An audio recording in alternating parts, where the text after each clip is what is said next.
मैं सबसे पहले इस चुनावी जनसभा में आए हुए आप सबका बहुत बहुत धन्यवाद और आभार प्रकट करना चाहता हूं। जहां गर्मी है और लगातार तापमान बढ़ता चला जा रहा है और वोट डालने का समय भी अब कुछ बचा नहीं है, राष्ट्रीय स्तर से लेकर के प्रदेश स्तर के सभी नेता और काफी दलों के वरिष्ठ नेता आपके बीच में बहुत सारी बातें और अपना पक्ष रख चुके हैं। उसी बीच में हम सब लोग आपसे निवेदन और अपील करने आए हैं कि इंडिया गठबंधन के प्रत्याशी नौजवान साथी दीपक सैनी जी को अपना एक एक वोट दे करके इन्हें जिता करके लोकसभा में भेजने का काम करना, यही निवेदन, यही अपील मैं आप सबसे करने आया हूं।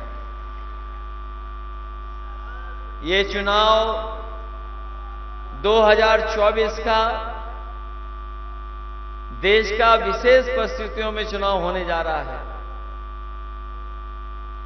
ये ऐसी परिस्थितियां हैं कि एक तरफ तो वो लोग हैं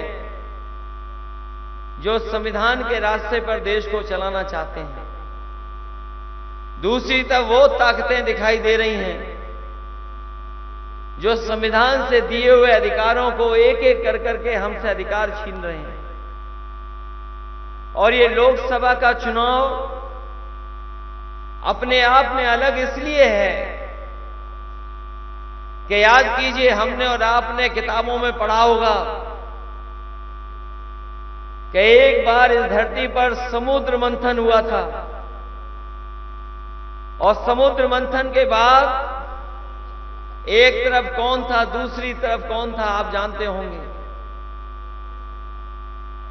इसलिए इस बार जो 2024 में ये संविधान मंथन होने जा रहा है, एक तरफ तो वो लोग हैं जो संविधान की रक्षा करना चाहते हैं और दूसरी तरफ वो लोग हैं जो संविधान के भक्षक हैं, संविधान को खत्म करना चाहते हैं।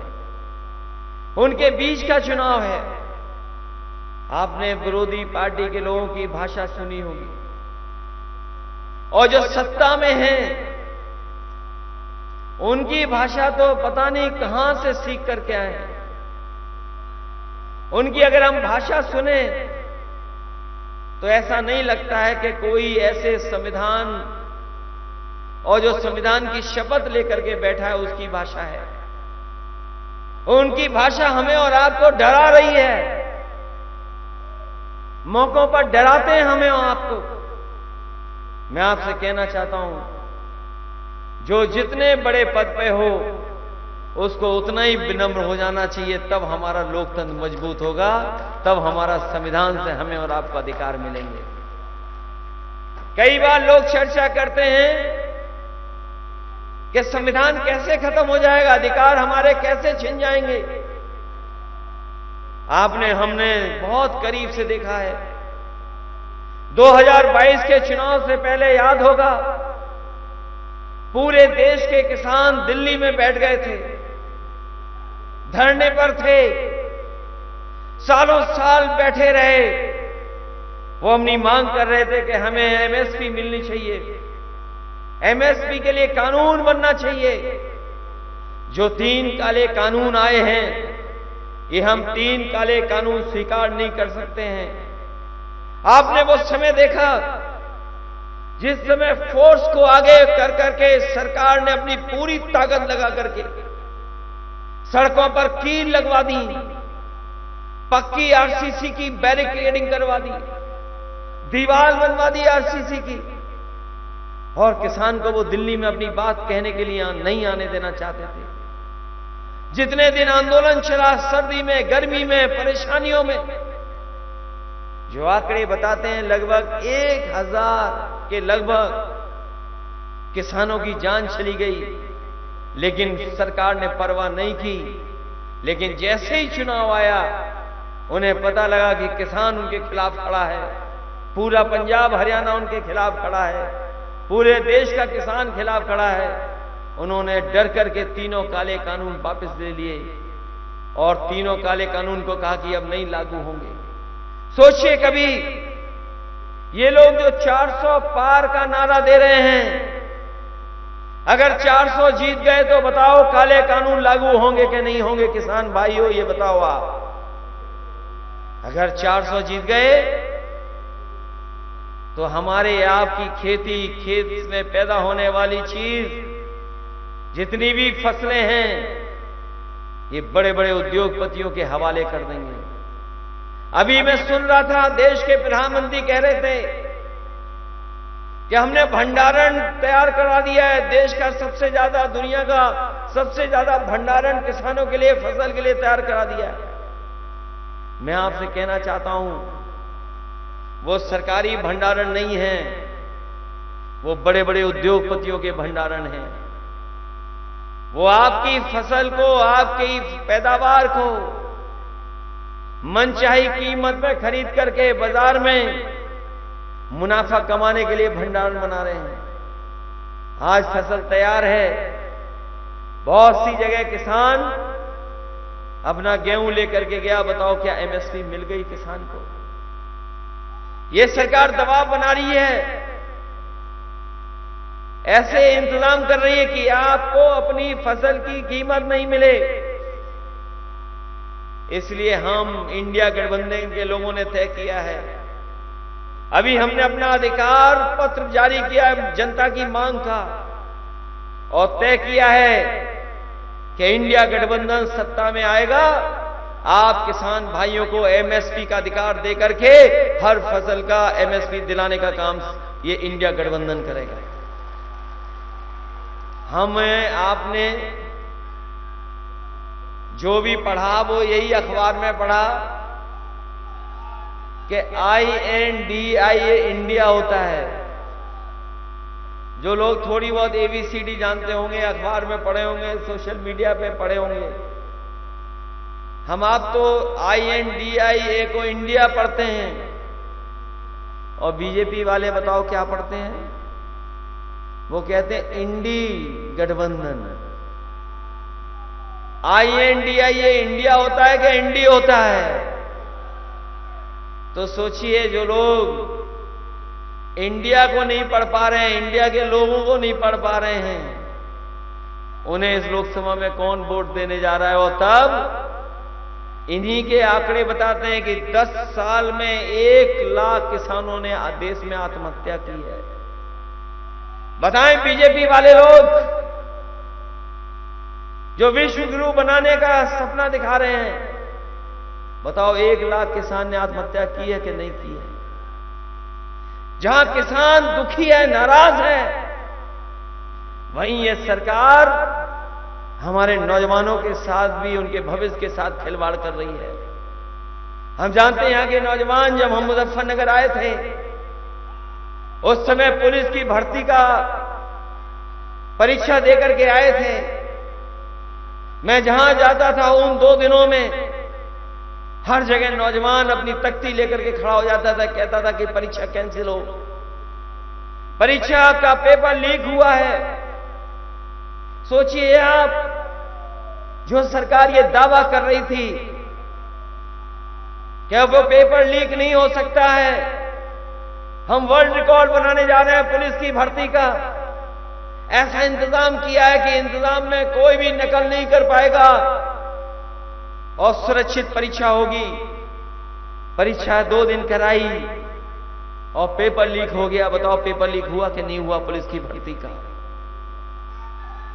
पेपर लीक हुआ, और ये पुलिस भर्ती का पहला पेपर लीक नहीं था। जो नौजवान पढ़े लिखे हैं, डिग्री हासिल करे लोग हैं, जो नौकरी की तलाश में जा रहे होंगे, वो जानते होंगे एक एक परीक्षा का पेपर लीक हुआ है। जितनी भी परीक्षा हुई है सरकार की, सब में पेपर लीक हो गया। यहां भी मुख्यमंत्री आए होंगे, देश के प्रधानमंत्री आए होंगे आसपास, क्या बताओ पेपर लीक के बारे में उन्होंने कुछ कहा? क्या पेपर लीक के लिए उन्होंने नौजवानों को कोई नौकरी की सलाह दी कि नौकरी मिलेगी उन्हें? कोई सलाह नहीं दी। पता नहीं देश के प्रधानमंत्री और मुख्यमंत्री को यही नहीं पता कि पेपर लीक हो रहे हैं। और कैसी सरकार है जो लीक हो रहे हैं, उसमें लीक कराने वाले बीजेपी के लोग हैं, परीक्षा कराने वाले बीजेपी के लोग हैं। और ये पेपर जानबूझ करके लीक करा रहे हैं क्योंकि ये नौजवानों को नौकरी न देनी पड़ जाए, इसलिए पेपर लीक हो रहा है। पेपर लीक इसलिए कराया जा रहा है जिससे नौजवानों को नौकरी न देनी पड़ जाए। ये लीक वाले इस बार नौजवान तैयार हैं और हमें तो ये लगता है कि इस बार किसान और नौजवान मिलकर के इस भारतीय जनता पार्टी का सफाया करने का काम करेंगे, इन्हें पूरी तरीके से निपटाने का काम करेंगे।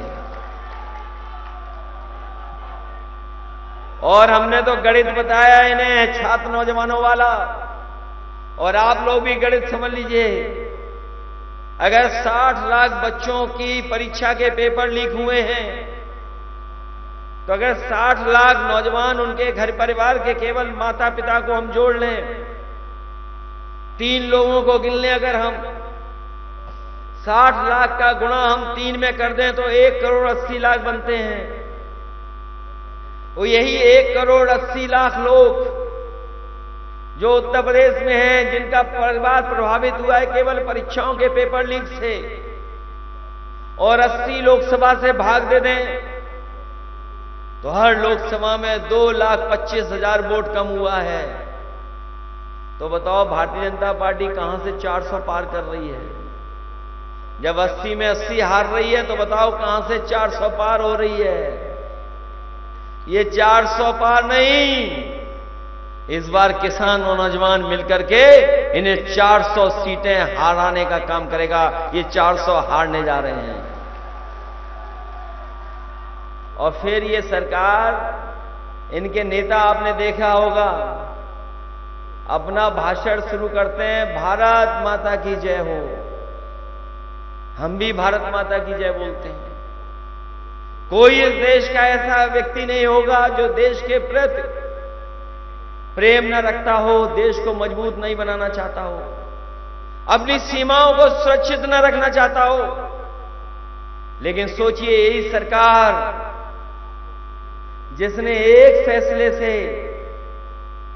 फौज की भर्ती को, जो पूरे जीवन हमारा नौजवान नौकरी करता था, वर्दी पहन करके सम्मान पाता था, इस सरकार ने फैसला लिया और हमारी फौज की नौकरी को अग्निवीर में बदल दिया। हम अपने नौजवानों से कहकर के जा रहे हैं, ये इंडिया गठबंधन जीतेगा, समाजवादी पार्टी सरकार में आएगी, तो ये अग्निवीर जैसी व्यवस्था हम लोग कभी स्वीकार नहीं कर सकते। ये व्यवस्था खत्म होगी। और कभी कभी ये खाकी वर्दी वाले भी सोचते हैं, कुछ कुछ हमें डराते हैं हम लोगों को। ये समझ लें कि अभी तो दिल्ली वालों ने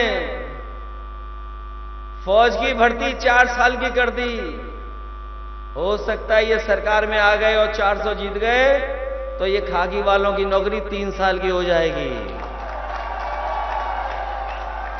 बताओ 3 साल के बाद क्या करोगे? चल करके खेत में किसको रोकोगे? किसी को पता था? बताओ, किसी को पता था कि फौज की भर्ती 4 साल की हो जाएगी? बताओ, आप में से किसी को पता था क्या? हमारे ये पुलिस वाले बताएं जो सुरक्षा में लगे थे 60 लाख बच्चों की भर्ती कराने के लिए, ये सब ड्यूटी पे थे, क्या इनको पता था पेपर लीक हो जाएगा? ये सरकार ने पेपर लीक किया है और सरकार ने पेपर लीक कराया है। ये नौकरी नहीं देना चाहते हैं इसलिए पेपर लीक कराया है। और फिर बताओ, चंदा वसूला गया? ऐसा चंदा किसी ने वसूला? हम और आप लोग कितने दिनों से राजनीति कर रहे हैं, किसी राजनीतिक दल ने कभी ऐसा चंदा नहीं वसूला होगा जैसा बीजेपी ने वसूल लिया। सोचिए, जो कंपनी मुनाफा ही नहीं कमा रही, जिन कंपनियों का मुनाफा कम है, टर्नओवर कम है, वो अपने मुनाफे से 4 गुना ज्यादा बीजेपी के खाते में पैसा जमा कर रहे हैं। कोई सोच सकता है कि 1000 करोड़ चंदा लिया जा रहा हो? क्या आप क्या कल्पना कर सकते हो कि 1000 करोड़ रुपए लिए जा रहे हो चंदे के? किसी से 500 करोड़, किसी से 600 करोड़, किसी से 200 करोड़। और ये बीजेपी वाले घूम घूम करके कह रहे थे कि वैक्सीन लगवा लो, वैक्सीन लगवा लो। बताओ, वैक्सीन वालों से इन्होंने पैसे वसूल लिए कि नहीं वसूल लिए? आपने सबने वैक्सीन लगवा ली होगी, तो अब तो हमारे जैसे हो आप भी। बताओ, चंदा वसूला इन्होंने कि नहीं वसूला? और ये जो आज महंगाई दिखाई दे रही है आपको, ये जो बाजारों में सामान लेने जा रहे हो, दवाइयां लेने जा रहे हो, ये आपके महंगाई इसलिए भी है कि इन्होंने चंदा वसूला है। जिन कंपनियों से चंदा वसूला इन्होंने, वही कंपनियां मनमानी मुनाफा कमा रही हैं। और मुनाफा कमाने की वजह से महंगाई है। 10 साल की अगर तुलना करोगे, महंगाई कहां पहुंचा दी आपकी? बताओ, महंगाई बढ़ गई कि नहीं बढ़ गई? और कई मानकों में हम तो दुनिया के दूसरे देशों से बहुत पीछे हैं। यही सरकार कहती थी कि डॉलर ऊपर जा रहा है, रुपया नीचे जा रहा है। बताओ, अब रुपया कहां पहुंच गया? आपके पड़ोसी देशों से भी नीचे रुपया पहुंच गया। और बेरोजगारी कहां पहुंच गई? आसमान छू रही बेरोजगारी। जो सरकार भ्रष्टाचार पे न जाने क्या क्या काले धन पर लोगों को कह रही थी। जब मैं पिछले चुनाव में आया था, नोटबंदी के समय पर समाजवादी सरकार थी, उस समय मैंने बहुत बार कहा आप लोगों से, जनता से भी कहा कि रुपया नहीं काला सफेद होता है, लेन देन काला सफेद होता है। आज जितना लेन देन बीजेपी की सरकार में हो रहा, उतना कभी उत्तर प्रदेश ने नहीं देखा। और कोई विभाग नहीं बचा जिसमें भ्रष्टाचार न बढ़ गया हो। और भ्रष्टाचार इतना बढ़ा है जिसकी आप कल्पना नहीं कर सकते। और हमारे पुलिस के लोग तो बहुत समझदार लोग हैं। 100 नंबर व्यवस्था दी थी मैंने इन लोगों को, जिससे समय पर पहुंच जाए पुलिस और मदद करे गरीब की, किसान की। लेकिन बीजेपी की सरकार आई, उसका नंबर बदल दिया, 100 का 112 कर दिया। और 112 से हमारी पुलिस को लगा कि उनका भी रेट अब बढ़ जाना चाहिए। बताओ, भ्रष्टाचार बढ़ गया कि नहीं बढ़ गया? और जिन्होंने आज अखबार ध्यान से पढ़ा होगा, अभी तक तो ये जनता से वसूल लेते थे।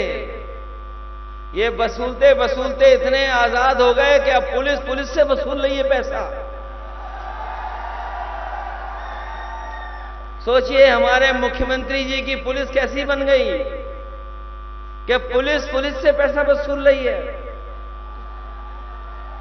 और जब वो पुलिस का अधिकारी नहीं दे पाया पैसा, जब वो पैसा नहीं दे पाया, तो बताओ उसने गोली मार ली कि नहीं मार ली? गोली मार ली खुद को।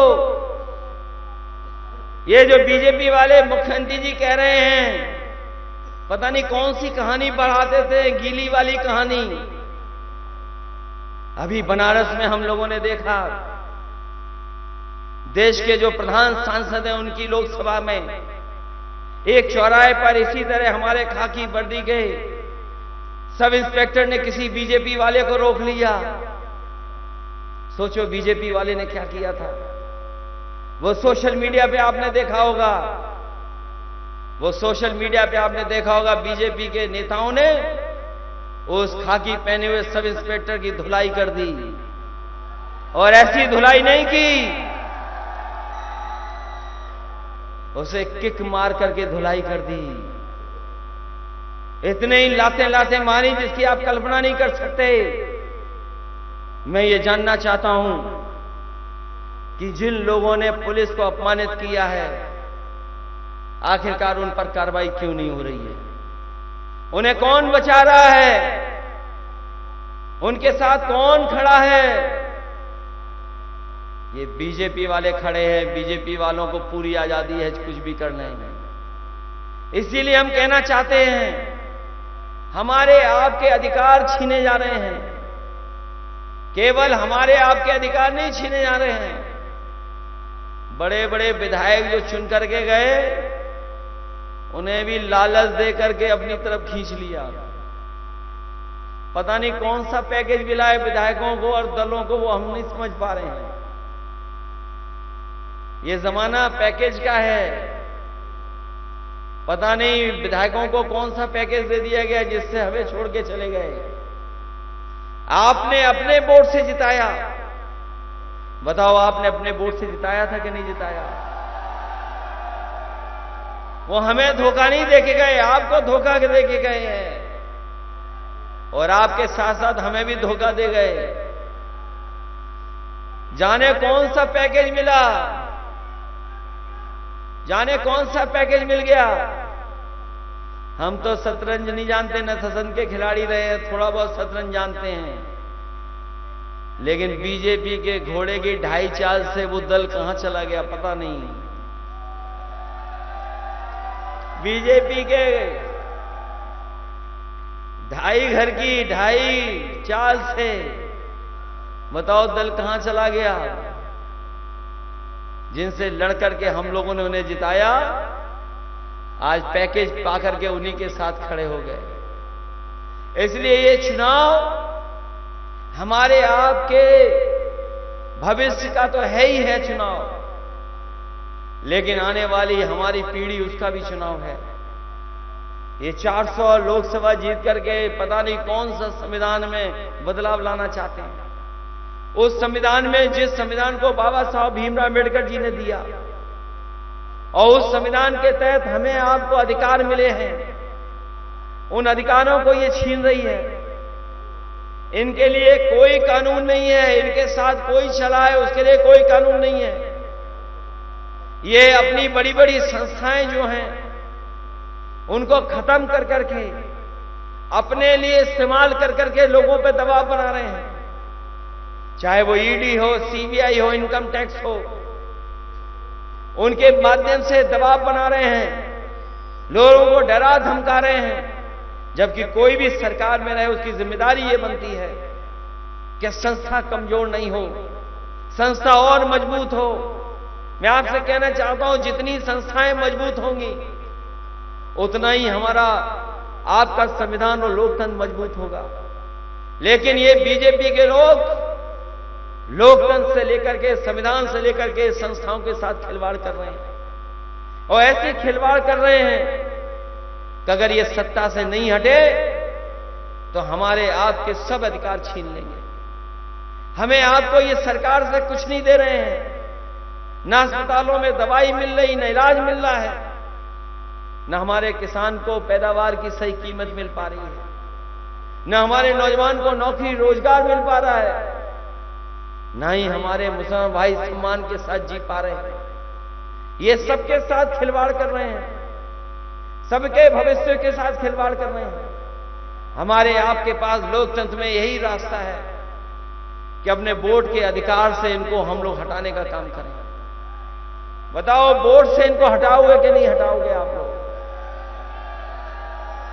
हमारी आपसे अपील है कि इतनी लूट और झूठ किसी ने नहीं बोला होगा, इतनी लूट किसी ने नहीं की होगी, इतना झूठ किसी ने नहीं बोला होगा जितना भारतीय जनता पार्टी ने बोला। इन्होंने न जाने क्या क्या सपने दिखाए कि किसानों की आय दोगुनी हो जाएगी, करोड़ों को नौकरी मिल जाएगी, उद्योग लगेंगे, कारखाने लगेंगे। लेकिन 10 साल के बाद भी बताओ कितने घबराए हुए हैं, कितने घबराए हुए हैं। अगर 400 पार से और 400 सीटें जीत रहे होते तो क्या दिल्ली के मुख्यमंत्री को इन्हें जेल भेजना पड़ता झूठे मुकदमे लगा करके? बताओ, ये घबराए हुए हैं कि नहीं घबराए हुए हैं? अगर 400 पार होते तो क्या झारखंड के मुख्यमंत्री पर झूठे मुकदमे लगा करके उन्हें जेल भेजना पड़ता? ये 400 पार वाले घबराए हुए हैं। ये उसी पहलवान की तरह घबराए हुए हैं, जब मैदान में कुश्ती हारने लगता है तो पहलवान न जाने क्या क्या करने लगता है। कुश्ती जीतने के लिए न जाने क्या क्या हथकंडे अपनाता है। इसलिए आप सबसे हम अपील करने आए हैं, ये हमारे पश्चिम की जो हवा चल रही है, जो इस इलाके से हवा चल करके जा रही है, ये परिवर्तन की हवा चल रही है। और इसलिए परिवर्तन की हवा चल रही है क्योंकि इस बार पीडीए के लोगों ने मन बना लिया है कि इन भारतीय जनता पार्टी को पूरी तरीके से सफाया करेंगे। अगर उनके पास एनडीए परिवार है,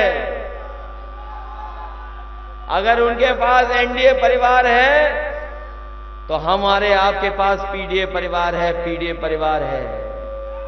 और पीडीए परिवार इतना बड़ा है कि अगर वोट डाल देगा पीडीए परिवार मिलकर के, तो दीपक सैनी ऐतिहासिक वोटों से जीत करके जाएंगे बिजनौर लोकसभा से।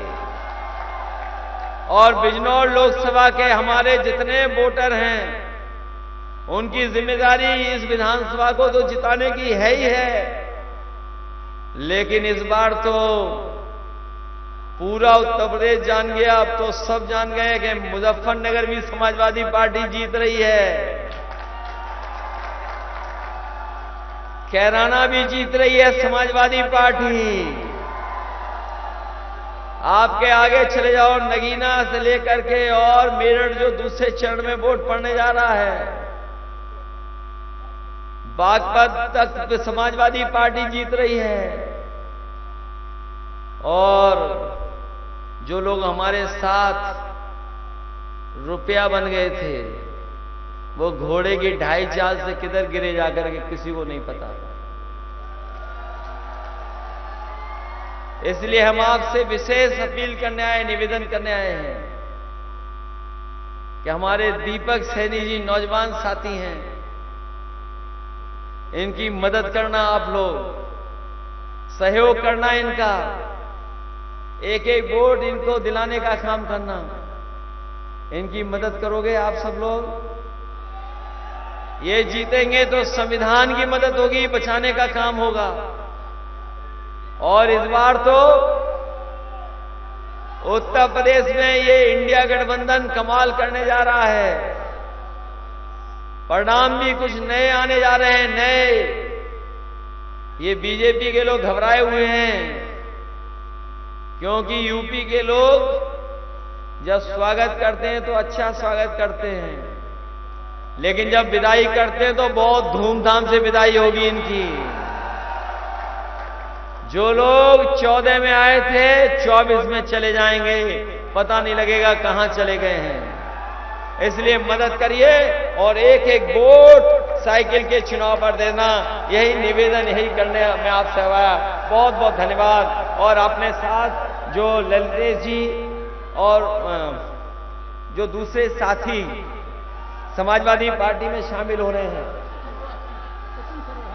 सचिन और उनके साथ जो सहयोगी साथी आ रहे हैं, मैं इन सबका बहुत बहुत धन्यवाद और आभार प्रकट करता हूं। इनके आने से समाजवादी पार्टी के नेता कार्यकर्ताओं का जहां मनोबल बढ़ेगा, वहीं हम लोग जीत के ही तरफ भी बढ़ रहे हैं, उसमें हमारी जीत का फासला और बढ़ेगा। इन्हीं शब्दों के साथ हम अपने सचिन जी का और ललितेश जी का बहुत बहुत स्वागत और बधाई देते हैं कि इनके आने से समाजवादी पार्टी और मजबूत दिखाई दे रही है। बहुत बहुत धन्यवाद।